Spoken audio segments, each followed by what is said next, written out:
Do you struggle to put your arm behind your back when you try to put on a shirt, coat, maybe reach for your belt or wallet? Just trying to tuck this one in, and I cannot get my arm up high enough, and it hurts. Well, the main reason for this is you have loss of shoulder internal rotation, so we're going to go over specifically what that is in this video and some stretches and exercises you can try at home to try and fix this. That's right. So there's hope for that shoulder and that reaching behind.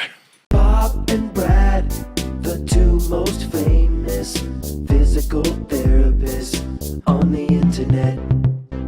Welcome to the Bob and Brad channel. We are the most famous physical therapy team on the internet. Well, actually, that's in our opinion, of course. And their goal of this channel is to help you stay healthy, fit, and pain-free. There you go. And get that shirt tucked in, get the wallet out, anything reaching behind your back. If you're a female, getting the bra on and off, too. I mean, you have to have good internal rotation for that. Absolutely. So, first, we're going to show the shoulder joint a little bit here. So it is a ball and socket joint. Unfortunately, Sam's right arm fell off last night, so he's only got the left arm now. That's all right. He lost his right leg, too. Anyway, your shoulder here, ball and socket. So what that means is your humeral head here is the ball, and then your scapula region here is your socket. So it moves in and out like this. You have a lot of different things going on in here. You have the rotator cuff muscles, which some of them are still barely attached on this side.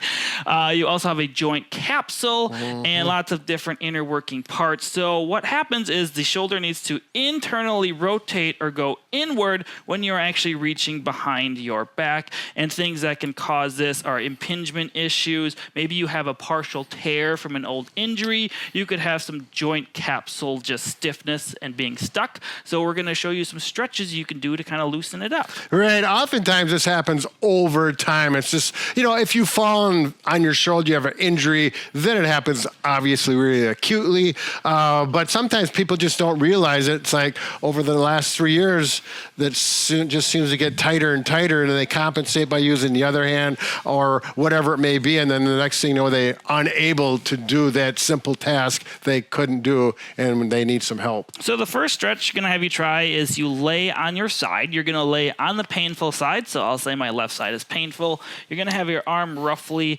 straight out in front of you. I have a 90-degree angle in my elbow bent here, and then you're just going to let your hand fall down towards the mat. You may be tight and you can't do much, so take your other hand and just push a little bit for a stretch. Now, I don't have any issues, so I can push way down here. This doesn't bother me. You may be stuck way up here, and you could barely move, and you are feeling a stretch right away. So just take your time with the stretch. You're going to kind of hold it for roughly 30 seconds. If it's really painful, you can just 10 to 15 seconds right away, and do it about 5 to 10 times just to try to loosen up that joint capsule.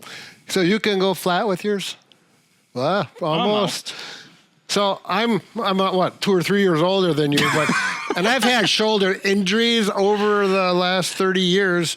And I go about to here, and so this is one that I could work on and would be very helpful for me. So this is something that I need to start working on. Yeah, it doesn't hurt, but it doesn't go. But it does if I work with it. So I like to go pressure on, pressure off. Like Mike said, the other option is just hold, breathe, and relax, and allow things to go. You should never have any sharp pain with this. If you do, you're pushing too hard. Back off, be gentle, give it some time. I just want to mention that make sure you're keeping that side lying position. Sometimes people really want to push down, so they'll rotate away, and then they're almost looking towards the ceiling. So make sure to maintain that position when you're doing this. Some people call that compensation. They do. Anyway, the next one we're going to do, you can use a belt, a stick, band, whatever you have that is long. You're going to use your good arm to help your bad arm get your shoulder up. So oftentimes what we do to check people if they have an issue, say my left side is still painful. Look, my right side, I can reach way up here, almost between my shoulder blades, and my left one, I could barely get on my buttock, and it just hurts. This is showing that we have some tightness and issues there. So what you can do is take a belt, strap, again, stick, whatever you want. So you're going to use the good arm. I'm just reaching over top here, put it around the bad arm. You're going to grab and then just pull up to where you feel a nice stretch. Maybe that's just slightly above the buttock, whatever you can do comfortably. And you're going to hold that position for roughly 30 seconds and do it 2 to 3 times. If you really struggle to get up there and it hurts, just do 10 seconds and build up the duration slowly. And some people can't even really grasp on, so you can certainly make a loop of sorts. Yeah. There it is. And you can do it that way. I've got a stretch out strap, but you can do the same thing with a belt. The idea is that you don't have to grab. You can relax that hand or that shoulder much better. So I would recommend doing it this way, or like Mike is doing, if you just have a belt, works good. A shiny belt works better. This material slips because it slides over the material on your shoulder. So that is a big plus. Now, you can use, if you don't have something available like that, you can certainly use a stick, pool cue, golf club, baseball bat, maybe, if it's long enough. You need something longer. Maybe the big, long, tall people. And you're going to grab down, and then all you do is pull up towards the ceiling and like this, and you're going to feel a stretch. It's going to feel a little bit better if your hand is touching your back. It's not going to be as aggressive.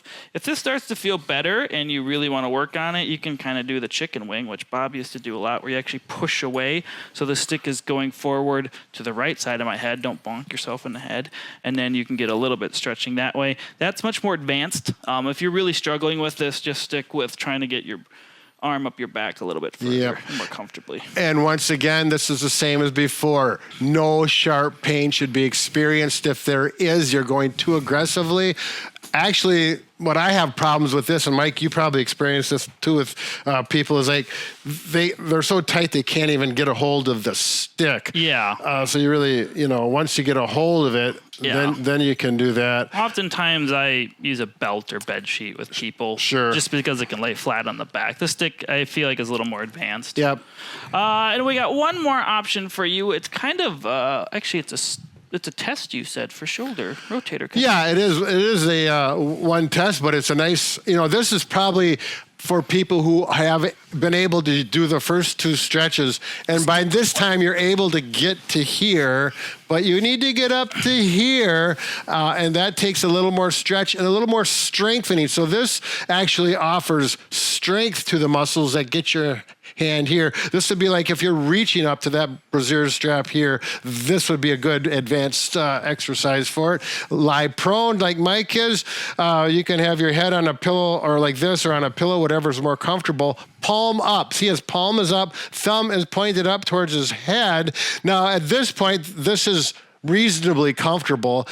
You're going to see if you can lift your hand straight up towards the ceiling. There we go. I can see I'm kind of going down towards my butt. I can't go way up here. I can kind of do it, but that's pretty tight. Yeah. So I'm down here, kind of lowerish, and then lift up, and then back down. If you have a really bad tear, you probably can't even lift your hand off. Right. I'm not like lifting just my shoulder back. I'm trying to lift my hand off there. And I mean, I feel this is pretty tight. I don't do this exercise very often. Can you do it with the other side? A lot of times it's nice to compare the good shoulder with the bad one. Do you feel a difference from one side to the other? Not really too much. It's pretty tight on both sides, but I mean, I can do it. I don't have issues there. But. Right. It's pretty close, but that is the thing. So the idea is he's starting below the belt line, but see if you can work this way. And you can actually do this one standing to start out with before going down. Yeah, you won't be fighting gravity that way. Yeah, and that's a good way. You can take the other hand, if that one's good, and add a little help. So one hand helps the other. What is that old saying? You can wash your hands better if you work them together. I don't know if I've ever heard that saying. Well, yeah, it's true. Think about it. Anyway, same thing with the stretch behind the back. So there you go. Make sure to try all of them out. If things are not getting better and just getting worse, you do want to go see a physician to get diagnosed properly, because something serious may be going on that you want to get fixed. There you go. Another video to give you some other options. It's called shoulder pain. This video will help because thousands of people have used it. Is that what? It's not exactly. I didn't say that right. But. Well, this video helped thousands of people. They'll see it. This is a different approach from our friend Rick Olderman, kind of looking at the scapula and how it moves. So you can check that video out. Scapular motion, big part of shoulders.